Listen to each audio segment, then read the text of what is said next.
Dr. Tony dia ada authority ya, macam perkataan yang berat juga. Kalau authority ini macam dia bertauliah, macam kamu mesti percaya, jangan kamu tolak bulat-bulat. Jadi ya tidaklah, saya main-main. Tapi saya mau bersaksi bagaimana, sebab tadi saya tidak sambung kesaksian saya, so mana tahu ada orang baru. Mungkin kalau berat kita boleh terima. Itulah kadang-kadang sangkaan orang itu, sebab saya sudah melalui sebenarnya 11 tahun dalam university. Saya adalah graduate 3 university di New Zealand. Jadi kadang-kadang orang pikir saya akademik kan, intelektual, sebab lama belajar. Seperti Paulus kan, yang apa itu, pengetahuan kamu membuat kamu gila kan, dia kena tuduh oleh raja apa itu. Jadi boleh jadi begitu. Tapi saya mau bersaksi ya, istri saya tahu ini, saya sudah tulis dalam buku saya pun. Waktu saya terima tawaran beasiswa, saya dapat belajar karena beasiswa penuh dari Otago University. Coba kamu tanya orang yang pergi belajar luar negeri tanpa beasiswa, 500 juta tidak cukup lah. Saya beritahu kamu, 500 juta kamu tidak dapat doktor di mana-mana di luar negeri. So, uang Malaysia sudah turun, kadang-kadang 4-5 tahun belajar kan. Kosnya sangat tinggi. Jadi tanpa beasiswa penuh dari Otago tidak mungkin saya dapat meneruskan pelajaran. Itu yang saya mau saksi. Bila saya dapat beasiswa itu pun, saya hampir tolak.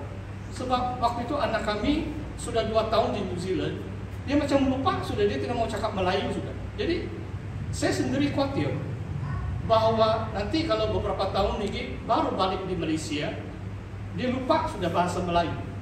Jadi saya sudah tulis surat, saya memohon beasiswa PhD saya itu diturun, downgrade. Saya mau dia kasih turun pilih master saja 1 tahun, PhD itu 3 tahun. Jadi dalam pikiran saya, lebih baik saya cepat habis 1 tahun master, saya mau balik Malaysia supaya anak saya boleh sambung sekolah lah. Ini penilaian manusia saja. Saya sudah tulis surat, saya sudah jumpa penyelia saya, dia pun nasihat saya, Tony, susah itu ini beasiswa PhD kamu tolak begitu. Macam dia nasihat, jangan kamu tolak lah. Tapi saya masih sampai di pintu itu pendaftaran. Setiap university ada waktu ada itu tempat registrar baik.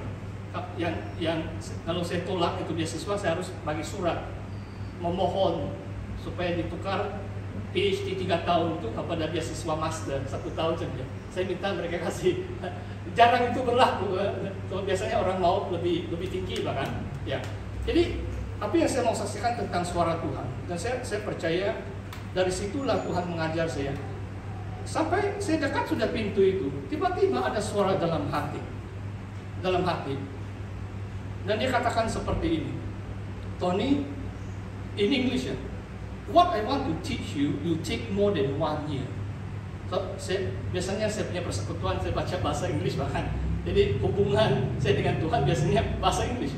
Jadi ada suara mengatakan dalam hati saya, apa yang aku mau ajar kepada kamu akan mengambil lebih lama dari 1 tahun. Terus saya stop.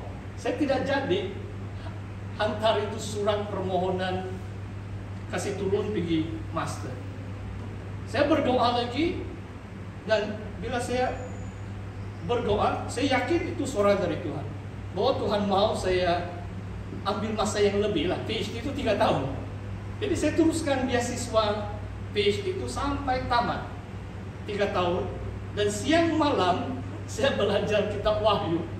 Dulu tiada YouTube, tiada internet lah. Walaupun sudah mulai ada internet sikit-sikit waktu itu. Saya boleh katakan, wah, tidak tahu kamu percaya saya atau tidak. Saya awal bangun, kadang-kadang jam 5, jam 6 saya start belajar.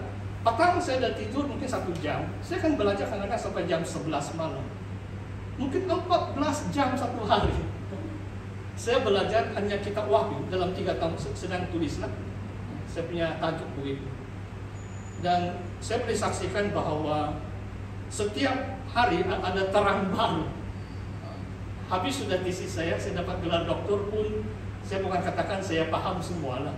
Tapi coba kamu bayangkan 3 tahun penuh masa, lama banget, lama itu. Dan setiap hari mau 10 jam habis sudah kebaktian hari Minggu, saya belajar lagi itu siang malam itu tidak berhenti. Sebab Tuhan beri semangat, Roh Kudus urapan itu dan wahyu itu bukan senang. Saya beri contoh kenapa mengambil masa yang panjang. Menurut ahli sarjana, Yohanes merujuk kepada sekurang-kurangnya 29 di antara 39 kitab-kitab perjanjian lama. Salah satu kaidah penulisan Yohanes, dia suka merujuk. Kan Wahyu 11 itu dua saksi itu dua pohon zaitun. Rujukannya Zakaria. Jadi hampir bukan setiap ayat, maksudnya separuh dari kitab Wahyu itu ada latar belakangnya, rujukannya kepada kitab-kitab perjanjian lama. Jadi dalam tesis saya itu, saya boleh katakan 2/3 itu adalah saya kupas kitab-kitab perjanjian lama, seperti Ezekiel. Saya boleh katakan ini secara jujur lah, saya pakar dalam kitab Ezekiel, Zakaria, Yesaya, Mazmur, sebab ini sangat penting untuk mengerti wahyu. Jadi kalau saya di college, di mana-mana seminari, kalau kamu suruh saya ajar Ezekiel, Zakaria itu besok lusa saya boleh ajar.